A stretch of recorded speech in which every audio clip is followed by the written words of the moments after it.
Hello folks, I'm the Pauper guy, and today I'm going to talk about some updates I've made to my brew, Mono Red Monarch. If you aren't familiar with the deck, you may want to first check out the link on screen or below in the description. I don't go back to revise or update the large majority of my brews, so when I do, you know it's because there's something special about it. In the case of Mono Red Monarch, I continue to be impressed by how well the deck performs and how much fun I have piloting it. Just last Tuesday, I played with 5 of the Pauper players from my old LGS using video conferencing software, and Mono Red Monarch won our little 3-round event. Fittingly, the first place prize was a set of foil lightning bolts, which will of course go straight into the deck. So let's talk about the deck a little bit, and then about the changes I've made since the deck tech video I posted. I know I've called it a mid-range deck in the past, but it might be more fitting to call it a control deck, as it at least heavily leans that direction. The deck is very good at 2 things, removing creatures and maintaining card advantage. Creatures are generally important to almost any deck in Pauper. Even Tron leans heavily on its creatures in order to recur cards and close out games with its flicker loops. The only notable exception to this is Burn, which is unsurprisingly the worst matchup for Mono Red Monarch. If you can remove every creature that your opponent plays, then you'll probably do a fine job of controlling them. The reason that Mono Red Monarch does this so well while maintaining card advantage is primarily the discard and madness effects. You basically get to have a bunch of your kill spells cantrip, or filter out cards when you have too few or too many lands. The cherry on top of this is getting the Monarch, which is easy to defend with your high density of removal and will almost always win you the game due to how many cards it draws you. Now let's look at some card swaps I've made. First, Burn Trail is trash. I thought it would be worth playing if you could regularly conspire for the full 6 damage, but you can't, and even if you could, it's 4 mana. I took out both copies of Burn Trail and put in 1 more Spire Barrage and 1 copy of Underworld Rage-Hound. Spire Barrage is an amazing card. It can close out games all by itself.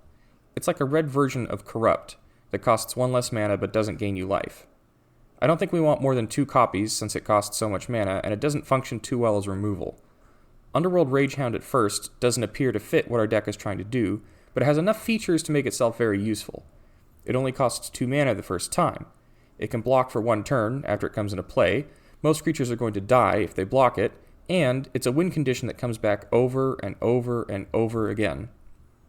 Mono Red Monarch doesn't care at all about its graveyard, other than the 4 Firebolts it plays, so it's a good use of an otherwise untapped resource. As a bonus, if our opponents side in Graveyard Hate, they are dedicating cards in their deck to something that we really don't care all that much about. Graveyard Hate can only affect 5 total cards out of the 75, so they're better off ignoring it. Next, let's talk about mana-based changes. Playing in Mono Red makes things pretty simple, but we still have important decisions to make. The 2 lands I've gone back and forth between are Radiant Fountain and Dwarven Mine. The deck can easily play 4 copies of either one, but they don't go too well together. I've tried playing a few of each, but ultimately it just made everything worse. At the end of the day, despite how much I love Dwarven Mine, especially since it counts as a mountain for Spire Barrage, I've decided to go with 4 copies of Radiant Fountain because it's much better against Burn, which is by far the worst matchup.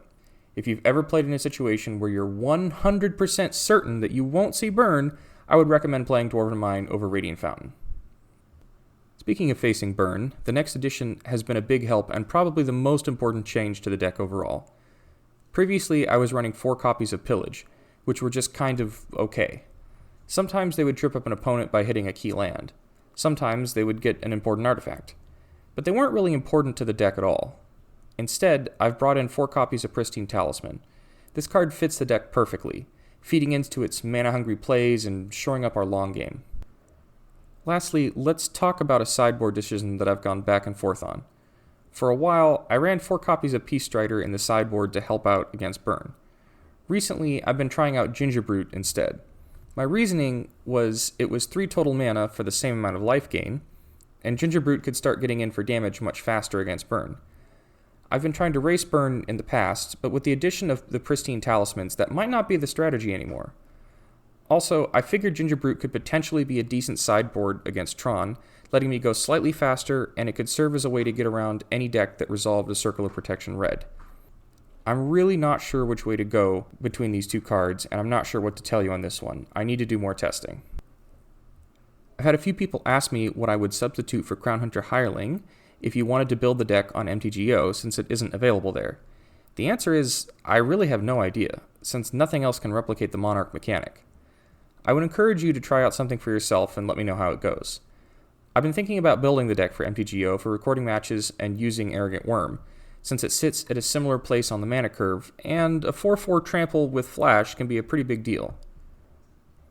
I continue to have a blast playing this deck, so I can't recommend it enough. If you like it too, please email the MTGO team and tell them that you would like to see Crown-Hunter Hireling added to Magic Online. They add missing cards based on community demand, and their official email is in the description below. That's all for today. Thanks for watching. Please like and subscribe if you'd like to see more Magic the Gathering Pauper content.